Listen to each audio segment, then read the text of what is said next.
दोस्तों नमस्कार। आप देख रहे हैं पंचायत टुडे न्यूज। मैं हूं अशोक भगत। आज हम रायगढ़ जिले के विकासखंड लैलूंगा क्षेत्र की भारतीय जनता पार्टी की महिला नेत्री के साथ हम मौजूद हैं। हमारे खास बातचीत मेहमान में आपका बहुत बहुत स्वागत है। धन्यवाद आपके बारे में परिचय और शिक्षा दीक्षा के बारे में हमारे दर्शक जानना चाहते हैं। जी। मैं श्रीमती लोकेश्वरी सिदार, ग्राम पंचायत बांसडांड, विकासखंड लैलूंगा, और मेरी शिक्षा बीए तक हुई है। वो आपसे जानना चाहेंगे, चूँकि ये शिक्षा के बाद पढ़ाई के बाद आपने जो है ब्याह करके बांसडांड आ गई होंगी। जी जी जी। थोड़ा सा आप ये भी क्लियर कीजिएगा, आपका मायका कहाँ है, आपके पिताश्री का नाम थोड़ा सा जानना चाहते हैं। जी। मेरा मायके है ग्राम कुंजेमुरा, उत्तमनार ब्लॉक में आता है, रायगढ़ जिले के अंतर्गत ही। और मेरे पिताजी स्वर्गीय प्रेम सिंह सिदार जी हैं, जो लैलूंगा विधानसभा क्षेत्र में ही भारतीय जनता पार्टी से 3 बार विधायक बन चुके हैं। बहुत सुंदर। क्योंकि आपसे जानना चाहेंगे कि आपकी पारिवारिक पृष्ठभूमि क्या है, लोकेश्वरी जी थोड़ा सा बताएंगे हमारे दर्शकों को। मेरे पिताजी ग्राम कुंजेमुरा के एक जमींदार परिवार से थे, इकलौते पुत्र थे, और हम 3 भाई बहन हैं। तो उनमें से मैं उनकी इकलौती पुत्री हूँ। और ब्याह कर जब मैं यहाँ आई बांसडांड में, तो मेरे ससुर स्वर्गीय गंगाराम सिदार, जो गहिरा गुरु जो आश्रम है ना, गहिरा गुरु जी के मुख्य सलाहकार रहे हैं। और 5 बार सरपंच और 2 बार बीडीसी रहे। और पूर्व में मेरे पति श्री सिदार जी भी बीडीसी रहे हैं, जनपद सदस्य रहे हैं। हाँ, जनपद सदस्य रहे हैं। आपके भाई का नाम नहीं बताया आप? जी, मेरे बड़े भाई साहब का नाम है कुंज बिहारी सिदार जी।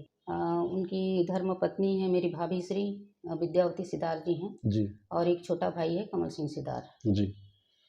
बताएंगे आप इससे पूर्व में जो आप किस किस पदों का निर्वहन कर चुकी हैं, समाज में, पार्टी में और अपने क्षेत्र में, थोड़ा सा बताएंगे। मैं भारतीय जनता पार्टी में जिला उपाध्यक्ष हूँ महिला मोर्चा से। और इसके पूर्व मैं मंडल स्तर में मंडल की मंत्री भी रही हूँ। और अपने गौड़ समाज में मैं जिला संरक्षक हूँ वर्तमान में, और पूर्व में जिला उपाध्यक्ष। मैं 2 बार ग्राम पंचायत बांसडांड में सरपंच रह चुकी हूँ। क्षेत्र की प्रमुख समस्याओं को लेकर के आपका क्या कुछ कहना है? देखिए, क्षेत्र में बहुत सारी समस्याएं हैं। बेरोजगारी की समस्याएं हैं, और नल जल की योजना, जो अभी अमृत योजना हमारे प्रधानमंत्री जी की एक योजना है, वो अभी तक बनी नहीं है कांग्रेस सरकार के आने के बाद से। तो सब पानी की व्यवस्था नहीं है, रोड की व्यवस्था सही नहीं है, और स्कूलों में शिक्षक भी नहीं है, तो शिक्षा की व्यवस्था भी सही नहीं है, स्वास्थ्य की व्यवस्था भी सही नहीं है। तो इस प्रकार से समस्या से ग्रस्त है अपना क्षेत्र। लोकेश्वरी जी, चूंकि आपको एक सवाल मैं पूछना चाह रहा हूँ, जो छत्तीसगढ़ सरकार, माननीय भूपेश बघेल जी की सरकार की जो योजनाएं हैं, उससे क्षेत्र की जनता को क्या कुछ लाभ मिल पा रहा है? देखिए, मुझे तो नहीं लगता है कि किसी प्रकार का बहुत अच्छा लाभ मिला होगा, क्योंकि क्षेत्र की जनता को अगर लाभ मिलता तो इस प्रकार से समस्याएं नहीं होती, ना उनको शिकायत करने की जरूरत होती। जैसे प्रधानमंत्री आवास वगैरह, कितना लोगों को उसको लाभ मिल पा रहा है? और इसके अलावा जो गोठान योजना है, इसका कितना लोगों को लाभ मिल पा रहा है, बताएंगे। जब से कांग्रेस की सरकार आई है, प्रधानमंत्री आवास तो पूरी तरह से बंद ही हो चुका है, समझिए। उससे पूर्व में हमारे प्रधानमंत्री जी का सपना था कि 2022 तक प्रधानमंत्री आवास पूरे देश में बनेगा। तो जब से छत्तीसगढ़ में कांग्रेस की सरकार आई है, वो योजना पूरी तरह से बंद हो चुकी है। उसके लिए हम पहल भी किए हैं, तो अभी तक उसका कोई। केंद्र की भारतीय जनता पार्टी की सरकार, जो मोदी जी की सरकार है, उसके जो है 9 साल पूरे हुए हैं। सेवा, सुशासन और गरीब कल्याण को लेकर के क्या कुछ कहना चाहिए? आपका क्या कहना रहेगा? केंद्र की जितनी भी योजनाएं हैं वो सफल हैं, पूरे धरातल में कार्यरत हैं और सफलतापूर्वक संचालित हो रहे हैं। गरीबों के लिए, महिलाओं के लिए, स्वास्थ्य के क्षेत्र में आपका जो है आप लोग के द्वारा, भारतीय जनता पार्टी के द्वारा कहा जाता है कि हमेशा जो है भूपेश बघेल जी की सरकार को आप लोग घेरने का प्रयास करते हैं, जो कि सरकार ने बहुत से काम किए हैं, किसानों को जो है 25 रुपये धान खरीदे हैं और विभिन्न जो योजनाएं हैं बहुत ही अच्छा धरातल पर भूपेश बघेल जी की सरकार की योजनाएं चल रही हैं। इस पर क्या कुछ कहना चाहेंगे? आप लोग क्यों घेरते हैं, बार बार जो है सवाल खड़े करते हैं भूपेश बघेल सरकार भ्रष्ट है और उनके जो अफसर भ्रष्ट है, ऐसा कहा जाता है, इस पर क्या कहेंगे? देखिए, भूपेश सरकार भ्रष्ट है ये मैं आपको बताती हूँ। उनकी जो महत्वपूर्ण योजना है गौठान की योजना, उसमें से किसी भी व्यक्ति को, किसी भी किसान को अगर लाभ हुआ है तो कहिए 2 रुपये में अपने गोबर को, खाद को बेच के आते हैं और 10 रुपये में मजबूरी बस उसको खरीदना पड़ता है। तो ये किसान के लिए स्थिति दुर्भाग्य का विषय है। इस प्रकार से इसके अलावा शासन की जो योजनाएं हैं, बहुत से लोगों को लाभ मिल पा रहा है, अच्छे से सब चीज चल रहा है छत्तीसगढ़ में, इस पर क्या कहना चाहेंगे? सड़कें बहुत अच्छी है ये कही जाती है। मुझे तो नहीं लगता है कि बहुत अच्छे से शासन की योजनाओं यहाँ पे चल रही हैं, और सड़कों का हालत तो आप भी देख रहे हैं किस प्रकार से। हमारा ये कुंजारा से लेकर मेलूपारा तक जो मुख्य मार्ग है वो बना नहीं है, और हमारे लैलूंगा से रायगढ़ तक के भी सड़क की बात आप कहें तो आप देख चुके हैं, आप भी आते जाते रहे होंगे। तो सड़कें की हालत खस्ता है और यहाँ की जितनी भी योजनाएं हैं उसकी भी हालत खस्ती है। तो मुझे नहीं लगता है कि हमारे लैलूंगा विधानसभा क्षेत्र में ऐसा कुछ सफल योजना उनका चला होगा। क्योंकि आप भी पूर्व विधायक जी की पुत्री हैं, स्वर्गीय प्रेम सिंह सिदार जी के, जो लैलूंगा में 3 बार जो है भारतीय जनता पार्टी से विधानसभा लैलूंगा का नेतृत्व कर चुके हैं। आपने कभी इसके बारे में, यहाँ के युवाओं को रोजगार दिलाने के बारे में, या फिर यहाँ के जो प्रदूषण के बारे में, यहाँ की खस्ता हाल सड़कों के बारे में कभी आप लोग आवाज नहीं उठाते हैं? ऐसा क्यों? नहीं, आवाज तो उठाते हैं हम। विधायक के यहाँ हम घेराबंदी के लिए भी गए थे, उनके गृह निवास को हम घेरने भी गए थे, और हर प्रकार की समस्या यहाँ है जिसको हम देखते हैं जनता परेशान है, तो उसके लिए हम पूरी तरह से आवाज उठाते हैं। नहीं, आप लोगों ने विधायक निवास को घेरने का प्रयास किया होगा, कटकलिया भी आप लोग गए थे, मैं भी गया था जहां तक मुझे याद है, क्योंकि इससे क्षेत्र की जो जनता है या क्षेत्र के जो युवा बेरोजगार है उसको कुछ फायदा नहीं हुआ। इस पर क्या कहेंगे?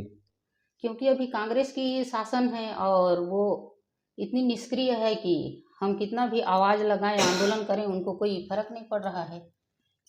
अगर भारतीय जनता पार्टी की सरकार होती तो जरूर इसमें विचार करती, गौर करती। युवाओं जो बेरोजगार हैं, पढ़े लिखे युवा इधर उधर भटक रहे हैं, उनके लिए जरूर किसी न किसी रोजगार की व्यवस्था करती। लोकेश्वरी जी, आपसे मैं जानना चाहता हूं कि आपका प्रमुख जो उद्देश्य क्या है, लक्ष्य क्या है आपका? राजनीति की ओर आगे बढ़ना या जनता की सेवा करना, क्या कुछ कहना चाहेंगे आप? मेरा उद्देश्य जनता की सेवा करना है। किस टाइप से, थोड़ा सा हमारे दर्शकों को बताएंगे?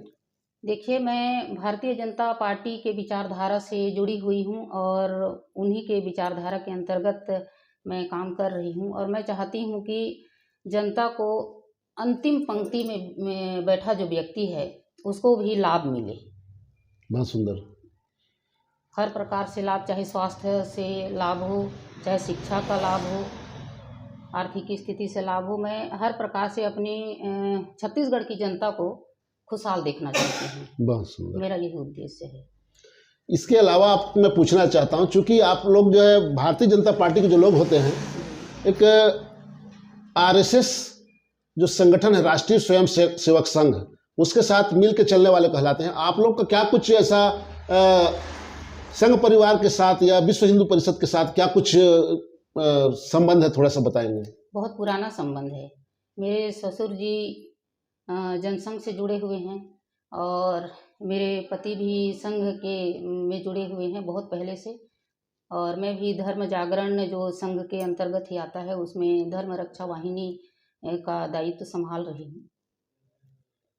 इसके अलावा आप क्या कुछ कहना चाहेंगी? चूँकि हमारा क्षेत्र बहुत ही पिछड़ा हुआ क्षेत्र है, मैं आपसे जानना चाहता हूँ, पिछड़ा हुआ क्षेत्र होने के नाते इस क्षेत्र को विकास से जोड़ करके देखा जाता है। यहाँ विकास हो गया है, कई लोग ऐसा दावा करते हैं, पूर्व विधायकों ने भी दावा किया है कि हाँ हमने अमुक अमुक क्षेत्र में विकास किया है, पुल पुलिया बनाया है, सड़क मार्ग बनाए हैं, ऐसा कहा जाता है। अभी भी जो है बहुत सारे क्षेत्र ऐसे हैं जहाँ विकास होना बाकी है, इस पर क्या कुछ कहना चाहेंगी आप? अगर आप जनसेवा में ही अगर जनसेवा में ही रुचि रखती हैं तो विकास के संबंध में क्या कुछ कहना चाहेंगी? कहाँ तक आप क्षेत्र के विकास को देखना चाहती हैं? देखिए, विकास तो अभी हमारा क्षेत्र में बिल्कुल भी नहीं हुआ है, बहुत पिछड़ा हुआ है, विकास की ज़रूरत है। और किसानों के लिए भी मैं कुछ अच्छा सोचना चाहती हूँ। किसान हैं, महिला हैं, उनके लिए मैं कुछ विशेष प्रकार किसानों से के लिए क्या करना चाहेंगी आप? देखिए, किसान ऐसा है कि वो हमारे अन्नदाता हैं। बिल्कुल। और अन्नदाता अगर गरीबी की परिस्थिति में जी रहा है तो ये हमारे लिए दुर्भाग्य का विषय है। और मैं चाहती हूँ कि किसानों को कुछ ऐसा मतलब सुविधा दिया जाए, ऐसा प्रशिक्षण दिया जाए कि वो छोटा से छोटा किसान और बड़ा से बड़ा किसान भी अपने कृषि में उपजित अनाज को मंडी तक पहुंचा सके, ऐसी व्यवस्था हो। नहीं, पहुंच तो रहा है। किसानों का धान तो शासन खरीद रही, 2500 रुपये क्विंटल खरीद रही है। जी जी, है ना? लेकिन दुर्भाग्य ये है, मैं वही आपको बताना चाहती हूँ कि कांग्रेस के शासन काल आने से किसानों को कितना मुसीबत हो रहा है।